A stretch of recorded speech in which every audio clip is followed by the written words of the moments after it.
This week, Pots and Trowels are on tour. We're in South Australia in the Barossa Valley, surrounded by beautiful vineyards. And today we're going to be making some wedding flowers, and that's brought to you with the support of Cobra Garden and King Seeds.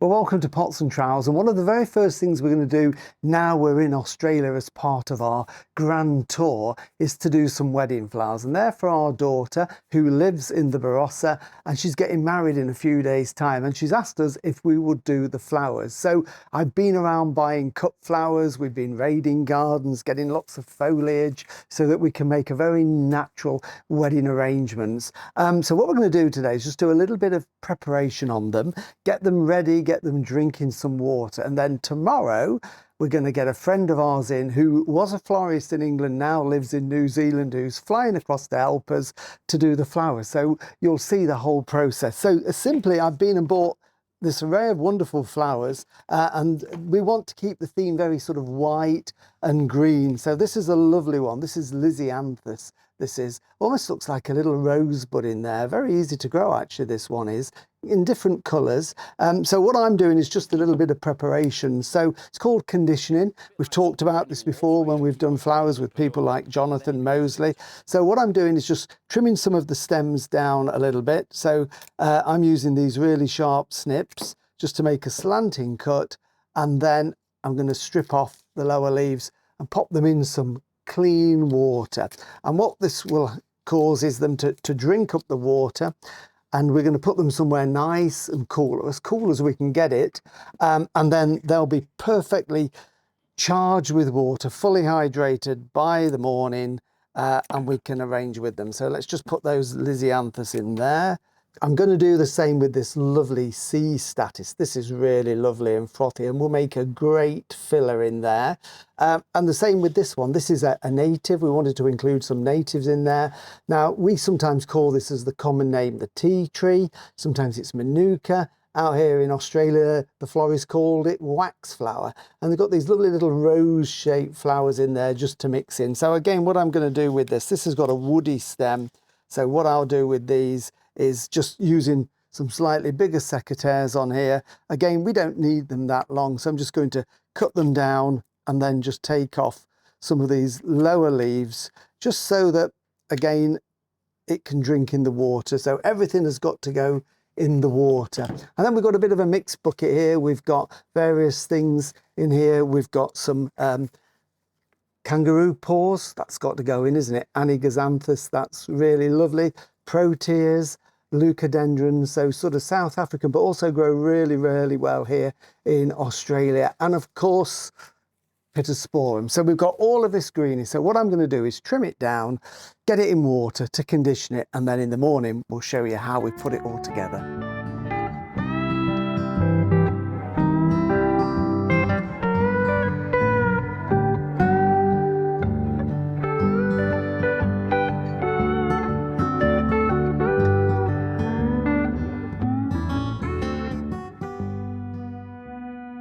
Well, Amy, our daughter's gone to pick up her wedding dress, so we've actually come into the kitchen because it's so hot outside. The flowers were starting to wilt, so we're going to make the wedding bouquet.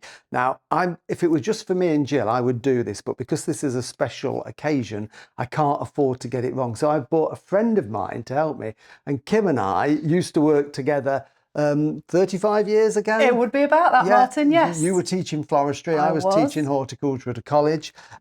So you're in New Zealand now, not England, and you've come across just to give me especially to help with the wedding bouquet. Yeah, so a bit of a refresher. So we want this, she wants it very informal, sort of country style. So we've prepped the greenery. So how do I start? Well, we've got everything ready because obviously it's a very hot day out there. So everything's prepared. We've stripped leaves off the bottom of all the stems, so Martin's ready to pop it together. So if we start with some of the greenery and make like a nest in your hand so we can thread the flowers through. Right, okay. That way it will support the flowers. We've also pinned some of the roses, which means the roses are opening quite rapidly in the heat, and to prevent them from blowing any more, we make some little pins that get pushed into the sepal around the flower, and it prevents that rose then from blowing open any further than that. It will stay at that position throughout the day. It is. Yeah. Okay. Right. So we'll start with a variety of the greenery that we've got. Some nice pittosporum. We've got these. This is either from Amy's garden, or I've been raiding other gardens and hedgerows. I think this is a grevillea. I'm not sure, but it's a lovely ferny. So, do you want to feed some to me then? Okay, I will. So we'll have probably just 3 stems of that to start with. So we're going to feed it in as if we're doing a hand tie, sort of at an angle. Spiralling it round. Spiral it round. Like just this. Making a nice dense nest for the flowers to go through, and a piece of pittosporum. Pittosporum. I mean, we've got to use pittosporum because Scott, the groom, is New Zealander. So then I don't know what this is, but it's a lovely silvery colour. Unfortunately, these down under plants aren't the same as the Northern Hemisphere. No, they're not, are they? No, we don't know all of them. No, but it's nice to get a bit of variety. And the rosemary, what's the meaning for your rosemary? Remembrance. That's right. Nice touch. Exactly. Nice touch. And it's just so fragrant as well. It's beautiful. Lovely. Yes. Okay. So Martin's made a nice little nest, so it's sort of keep it loose because we're actually going to thread the flowers through, because my concern is that being 37 degrees, if we're not careful, this is a hand-tied bouquet, the flowers always like a water source, so we're making sure that while they're in here, they're going to be nestled and propped up so that they can't droop too much. We're doing everything we can to maintain it, all right? So there's lots of reasons with the flowers here that Amy wants them.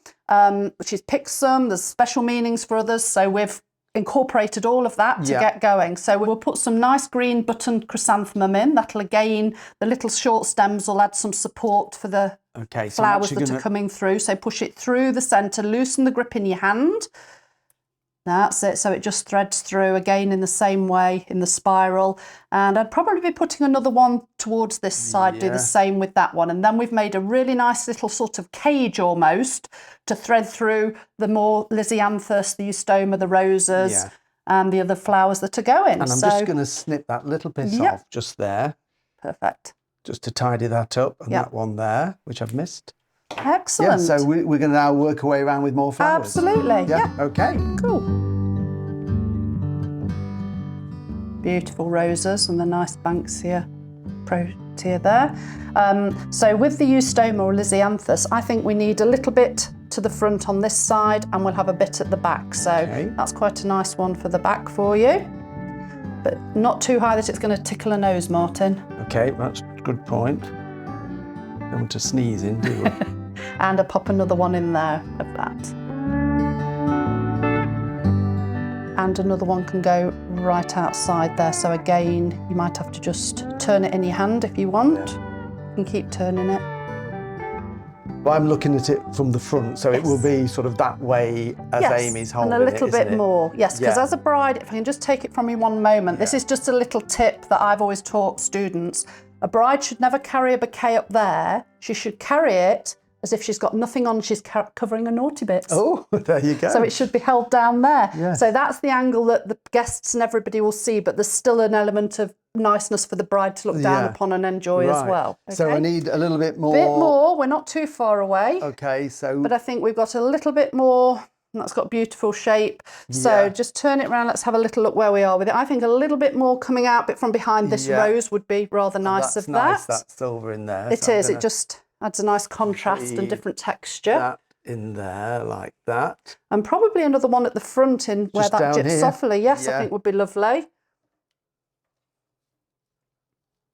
Yeah, like that. And then we've got the good old olive branch. Oh, we need a bit of olive, don't we? We do. So a bit at the back, I think a bit at the back and the front, to be honest. So there's some for the bride to see. Yeah. And I'm just going to strip this one a bit shorter, because the aim with these hand tides is to ensure there's no stems and leaves in your hands, so that you can easily move anything, slide it in and out.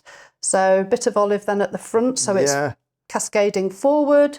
And I think we're nearly there, but there's a bit of the kangaroo paw. Oh, yes, she likes that. Yes. The Anigaxanthus, isn't it? These kangaroo paws. They are. And they're so expensive in the Northern Hemisphere and grow like weeds in the Southern. We've seen people planting them in the gardens since we've been here. Let's have a look how it's going now. I think we're not far off, are we? Not far off, maybe. No. Does it need a bit more? Do We you think can have a bit more. Do you want to? Yeah, I think we have probably a little bit more there. Well, what we'll do, let's go for a little bit more of the possibly olive, and a little bit of that would be nice. Yeah. Try the olive as well. Cut that down for you. I want to drop it at this stage, do I? Be in big trouble. Oh, you're not going to let her throw it tomorrow, are you? The old tradition. Oh, I don't know what she's doing. We'll find out. Yeah, just keep it on that side still. This side down there. Yep, that's it. And probably the last bit of kangaroo pork can go in there. And we might. Hopefully it looks as if it's been picked from the garden. Yeah. That's exactly what she wants. Absolutely. That very informal. Totally. Let's have a look then. You turn it. You be the bride, Martin, and turn it to me. Okay. So I'm holding there. Yeah. I think we're not far off. I want just a little bit more in here for it. And I think it will be this. I'm just going to get a little bit from the bucket. Always got plenty of supplies behind.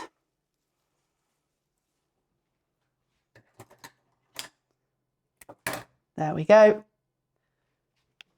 Beautiful. There you go. So all we've got to do now is bind that tightly, and then it won't move from that position. So it stays, and then tomorrow we've got to do a bit of magicry to keep it so it's fresh and in water, because it's so hot out there. Yeah. We're going to do a few tips and tricks on that as well to wrap it. Okay, brilliant. Cool.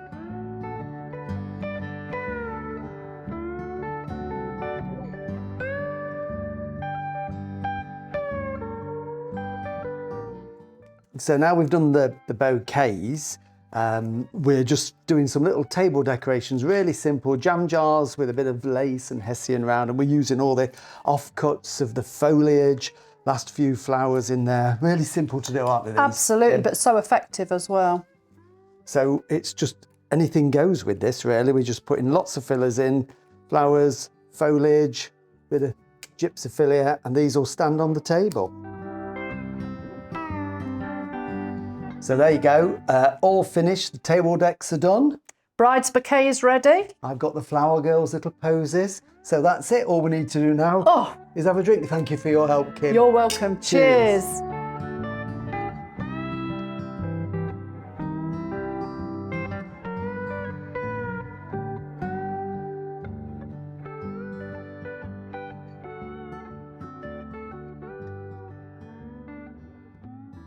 Well, thank you for watching Pots and Trowels, and remember, all our videos can be found on YouTube, and don't forget our weekly gardening podcast. Next week we're going to be at the Barossa Nursery looking at some of the plants that they grow here in South Australia. We'll see you then. Bye.